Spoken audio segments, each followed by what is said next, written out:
por estar allí. Ahora vamos a hablar con la ministra Nancy Tolentino. Ella es la encargada del sector Mujer y Poblaciones Vulnerables. Buenas noches, ministra. Gracias por estar con nosotros. Muchas gracias, Maite. Buenas noches. Buenas noches. Hemos hecho un cuadro FODA con 12 analistas políticos hace unos minutos.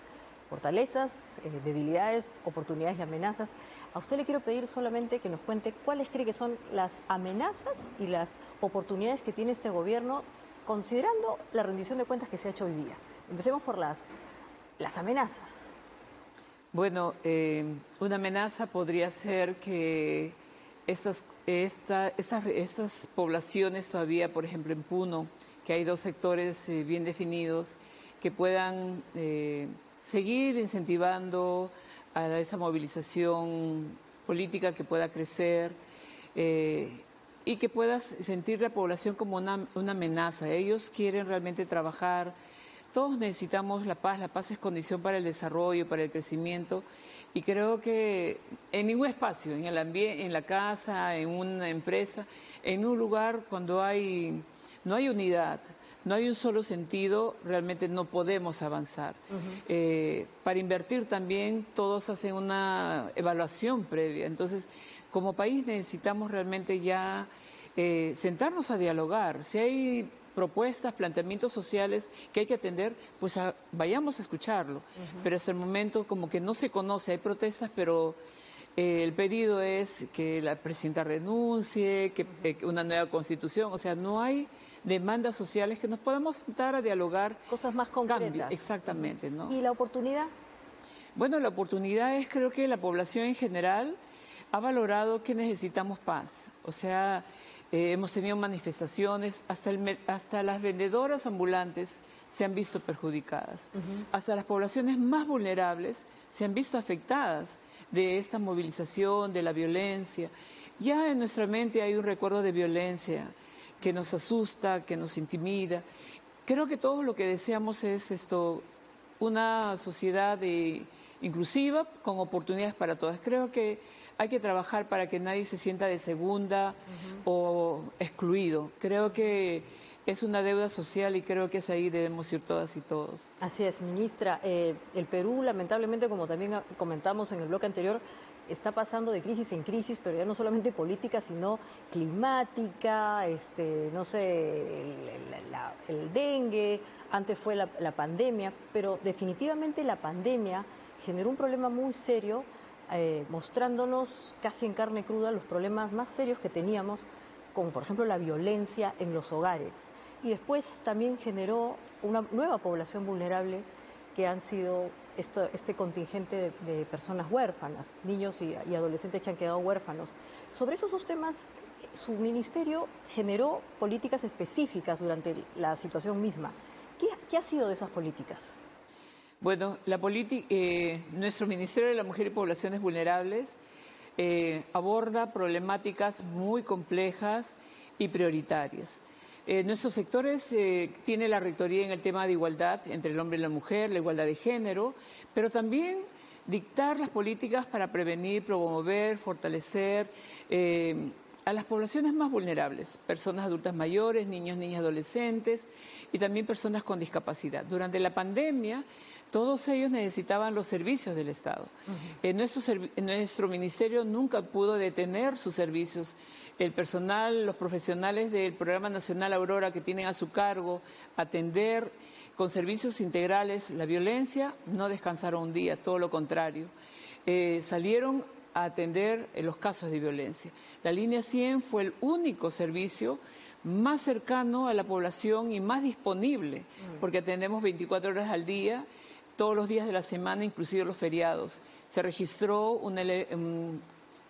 casi 3 veces el número normal de promedio de atención anual, registró la línea 100.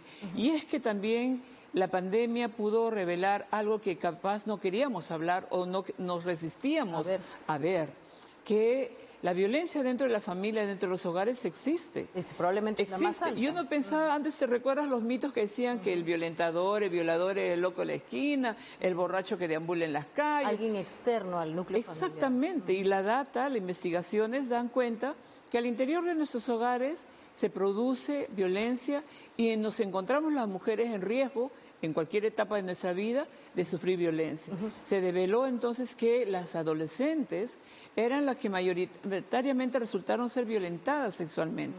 Esos servicios nuestros continúan. Nuestro ministerio cada vez fortalece sus servicios.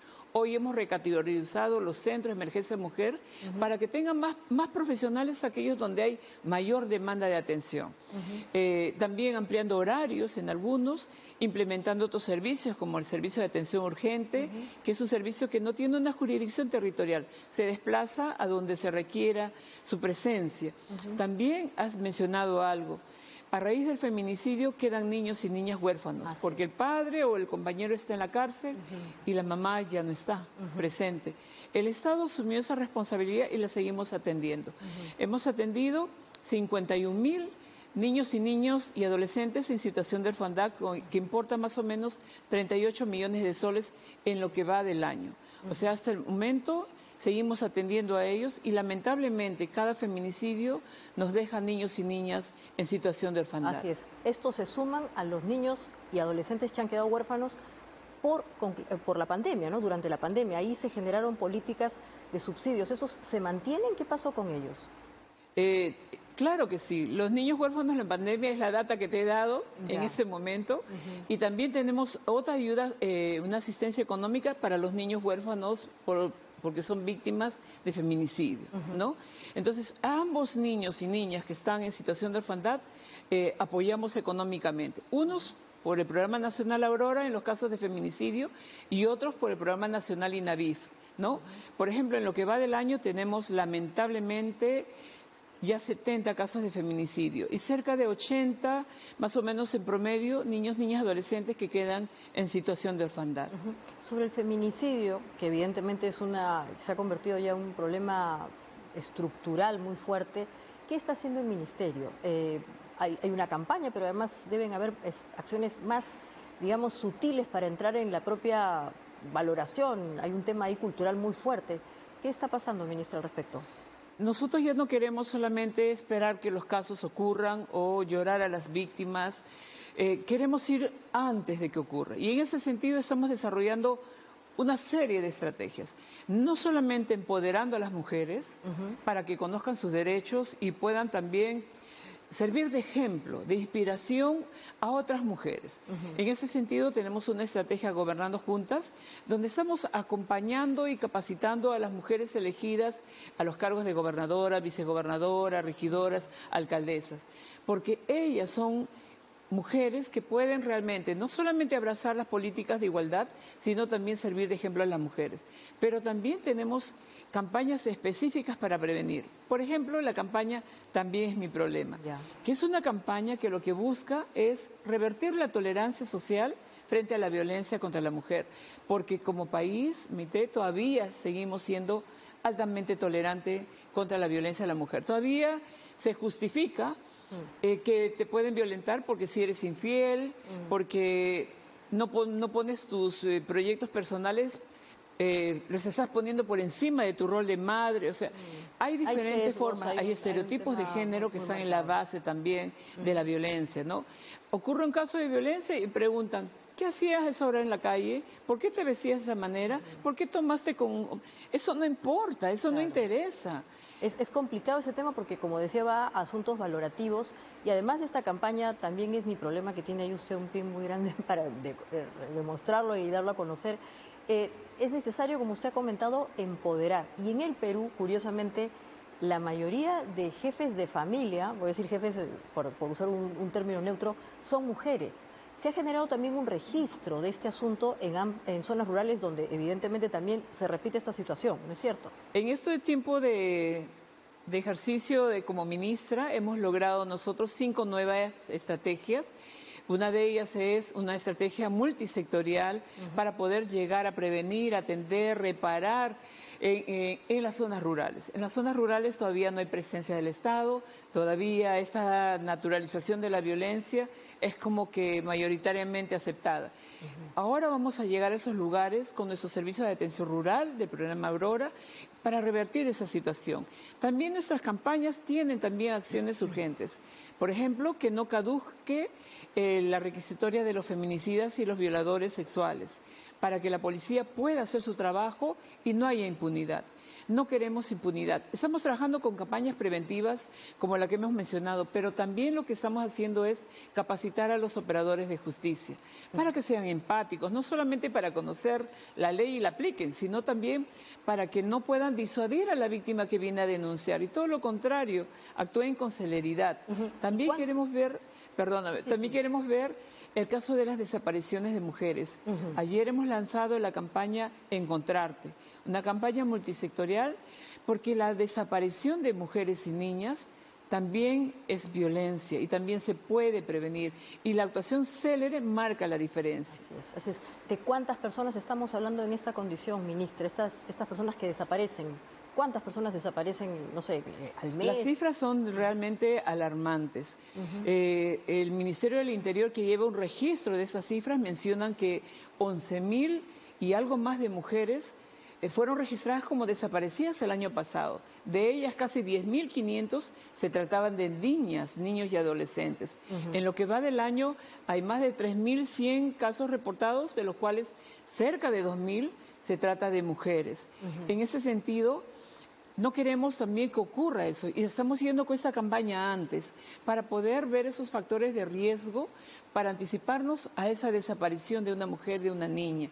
Y por eso es que esta campaña trata de difundir en las escuelas, en los programas sociales, por ejemplo, del Ministerio de Inclusión y Desarrollo Social, a los padres de familia, a la comunidad en general, sobre esas situaciones de riesgo. Esa captación que hacen a las jóvenes con falsas promesas de trabajo.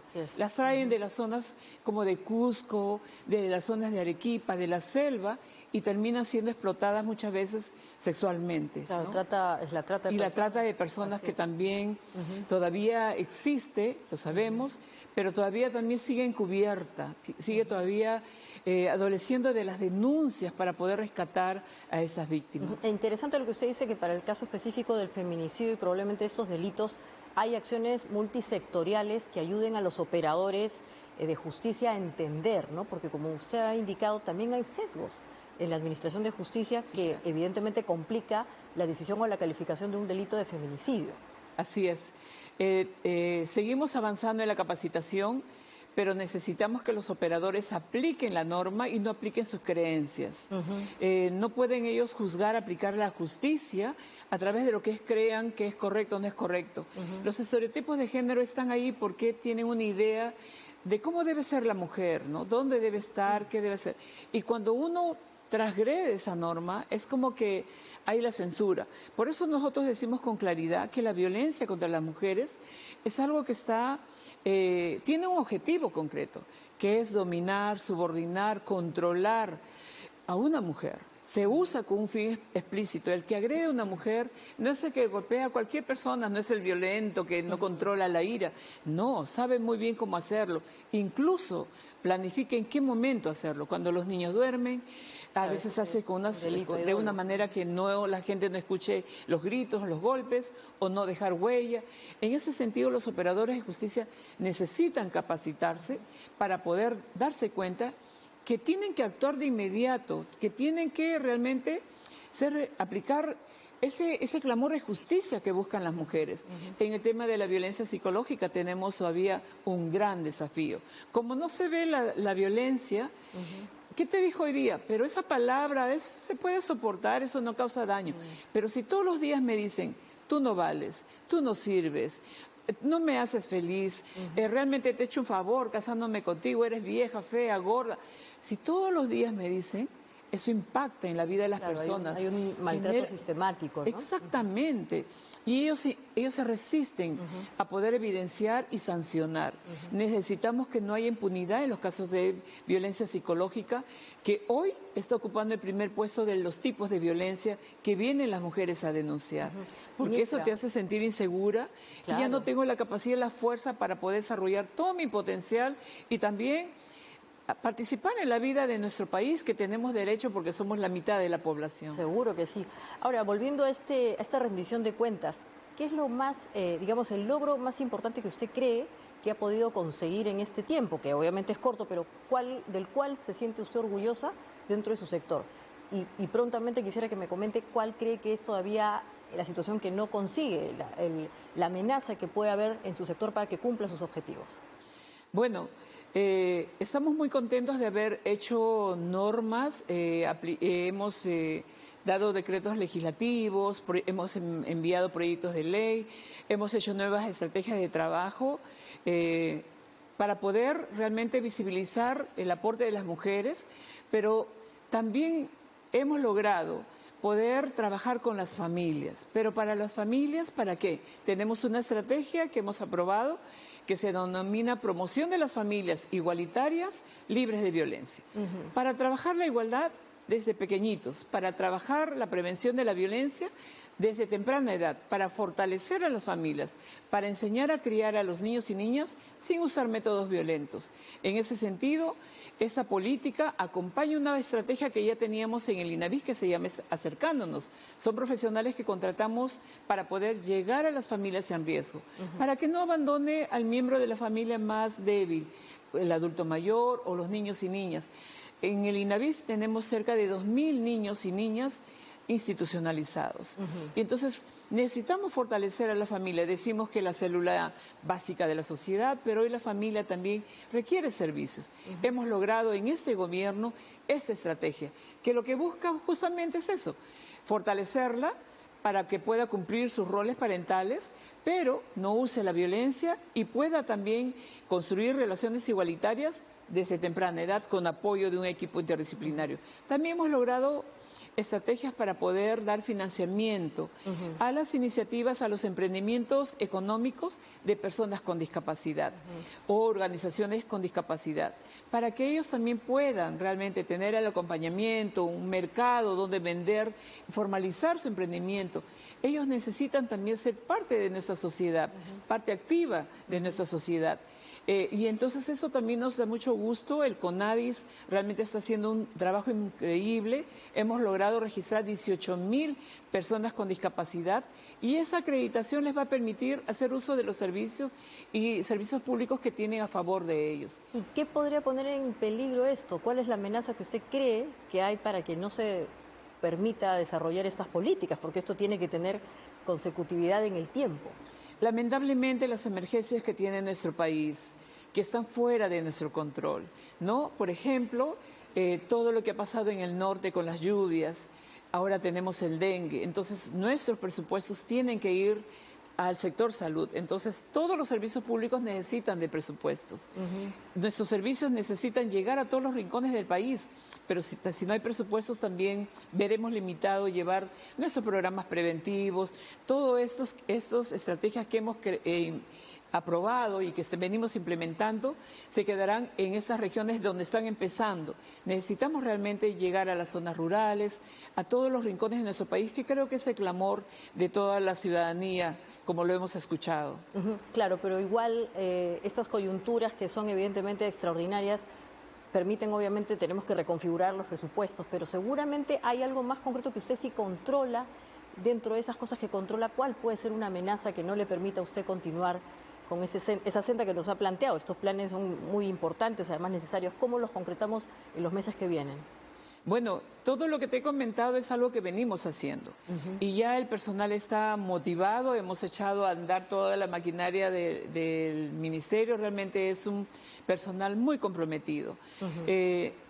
Peligra o es una amenaza también que tal vez no se comprenda por la sociedad, que cuanto más trabajamos en prevenir la violencia, en hablar sobre la violencia, esto hace un efecto boomerang.